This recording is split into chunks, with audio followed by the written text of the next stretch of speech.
Hi Virgo, this is your horoscope for October 2023. Thanks for joining me. It's a pleasure to be with you today. October is an important month because we have two eclipses happening. Eclipses influence us for the next 6 months, so they're really important to kind of get a sense of what the energy is all about so we can make the most of that. I will make separate videos on the solar eclipse and the lunar eclipse, which are new moons and full moons. And I'm going to go into more detail, but I'll give you the gist and the key thing about how those eclipses are going to influence you, Virgo, specifically, just to give you an idea of what's coming up. But there are a few things which are important in October. The first of those being, on the 5th of October, we have Mercury, your ruler, the communication planet, that goes into Libra.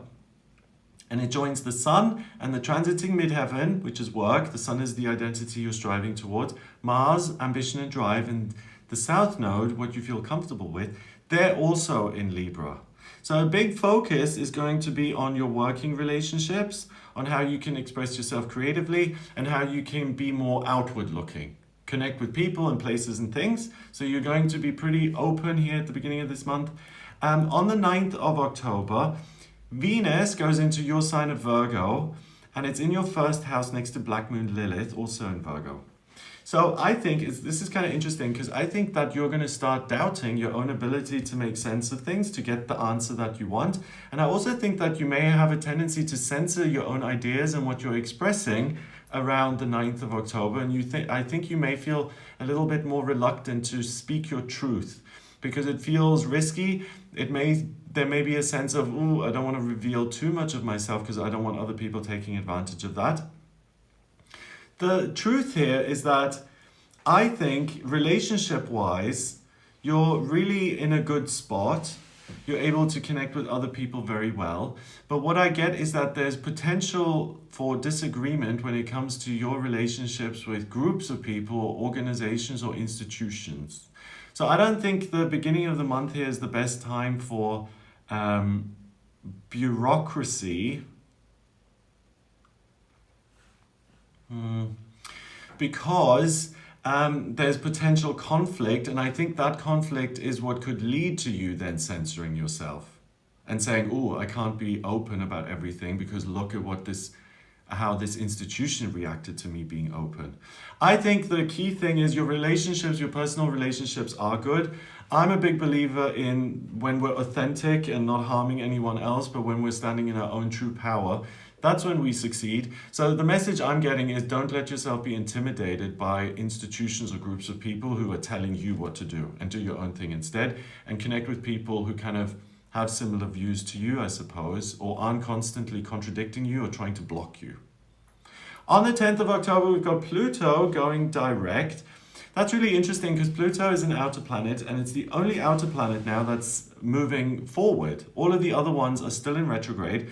So with Pluto in Capricorn going direct, you're really able to change your working life so that you're doing something that you actually love instead of something that just pays the bills. And you're able to work on your relationships so that you can work towards getting to a place of intimacy with another person. So if you're a Virgo who does not like their job and you want to make changes, this is a good time to do it. If you're a Virgo who's single and you don't want to be, it's a good time to look for a new relationship that's likely to work and to change. And also, if you're in a relationship that you don't feel like it doesn't function well, then you're able to work to change the dynamic in that relationship and to get it back to a good place. The key word here is working towards. You have the power to improve these two areas of your life.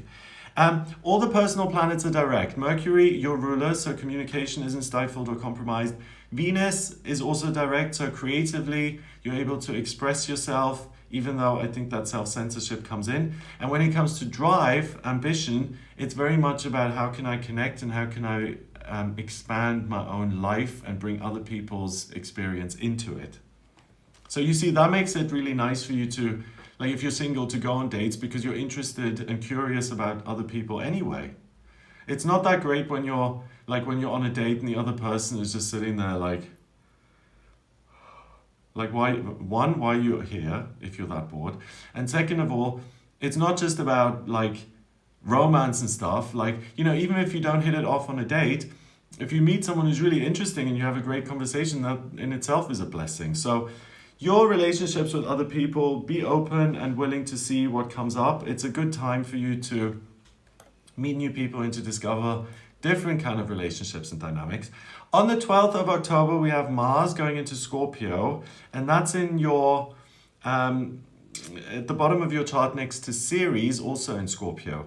So here in the middle of the month, I feel like you may have very strong feelings now. And on the one hand, it draws you to another person, as in an attraction or major interest, but it's elevated, it's more than usual.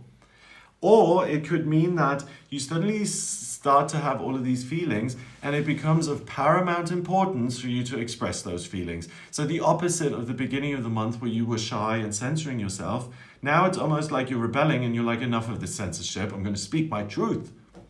And I think you can kind of mitigate the extremes by not censoring yourself at the beginning of the month and speaking up. So it's not like a pressure cooker, it builds with censorship until you explode. And if you don't censor yourself at the beginning of the month, then here in the middle, I think if you do have something to say, it won't be as direct and as shocking. Because I think with Mars in Scorpio, you can be very direct and harsh, Virgo. And I would say, if you do have something to say, put it in a diplomatic way. And consider how the other person may respond to that before you just throw it all out there. On the 14th of October, we have the big new moon in Libra. So a new moon is when the sun and moon conjunct, the moon goes dark and it pulls energy in, right? So it's pulling energy, Libra energy in this case. But because it's a solar annular eclipse, the moon covering the sun and leaving a ring of fire around it, it's interrupted. So you're going to have access to this Libra energy for the next 6 months, and it's your real world relationship. So not your relationship with your conscience, your higher self, it's your relationship with your mom and your boyfriend and your daughter and your colleague and your boss and your neighbor and your buddy, and it's relationships with other people. So for the next 6 months, if you're a Virgo that doesn't have 100 friends, you'll be able to rectify that if you want and bring a lot more people into your life. Although, I mean, 100 friends, 100 acquaintances, I would say. So for you, the eclipse really makes you more sociable moving forward, and it means that you're more open to different experiences. You know, you as a Virgo, being ruled by Mercury, the communication planet, you like to analyze and to make sense of things. And if something doesn't work, then for you to know that and to back off is usually a good idea, right?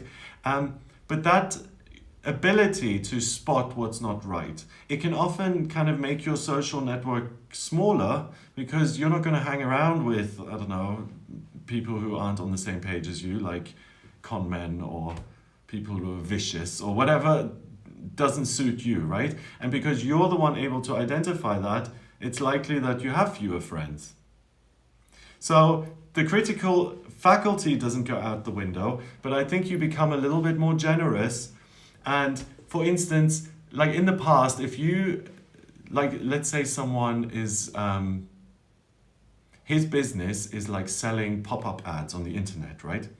And in the past, you would have been like, oh, you know, I don't want to be friends with people who capitalize on bothering people through advertisement or something like that.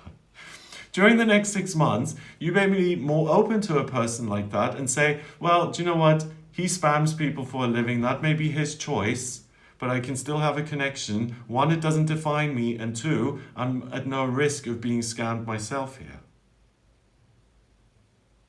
So on one hand, it's a good thing because more people. On the other hand, don't become too forgiving. Like, I want a new boyfriend, and now I am so forgiving of people who are incarcerated and who can't be physically available that I'm going to start dating someone in prison. Is really, you know, there's no need for that. The point I'm trying to make is don't accept absolutely everything that comes your way via other people that you didn't accept in the past, but enjoy that process of being a little bit more open-minded, I suppose. Yeah. Okay. On the 22nd of October, your ruler, Mercury, goes into Scorpio, and that really helps you to get a good sense of what someone else is like. So your intuition really helps you and draws you near the right people. So again, that says that you can be more generous. You don't have to be so critical. Your intuition guides you and allows you to avoid emotional mistakes. So being with the wrong person, for example. On the 24th, the Sun goes into Scorpio. So happy birthday to the Scorpios watching the Virgo video. But the Sun in Scorpio joins Mercury, your Midheaven Mars series. So now, on an intuitive, emotional level, you are so switched on. If you meditate, if you work spiritually, if you work creatively, with healing, with your intuition, tap into those sort of things. You'll see that there's plenty available to you now. And then at the end of the month, on the 28th, we have the full moon in Taurus, which is a partial lunar eclipse. So the full moon again is interrupted and it lasts for 6 months. And that happens next to Jupiter in Taurus and Uranus in Taurus. And that makes you very, very optimistic and open to travel, to new adventures, to new subjects that you can study and educate yourself about, to, again, making your life bigger. So that's the key theme I'm getting for you here, Virgo, in October. You're much more open-minded and willing when it comes to other people and the information that you open yourself up to. So very un-Virgo-ish, because you're putting your critical faculties kind of on the side and you're saying, I want to experience life. So that's great. Virgo comes out of its shell. So I hope you have a great month. If you would like a personal reading with me, please get in touch via my website. It's gregoryscott.com. On the front page, click on Book Your Reading to audio reading with me. In my personal readings, I use astrology, the tarot, numerology, and my intuition. I combine all 4 things. And to draw up your chart, I need your place of birth, date of birth, time of birth. Then I have a wheel, your natal chart in wheel format in front of me. And I read that the same way I've read this wheel for Virgo. But it's about you specifically. So if you have any questions that you'd like me to answer, please do get in touch for a personal reading. And if you like this video, give it a thumbs up. Please hit subscribe and share it online. Have a great month. Check out some of my other videos and I'll speak to you soon. All the best.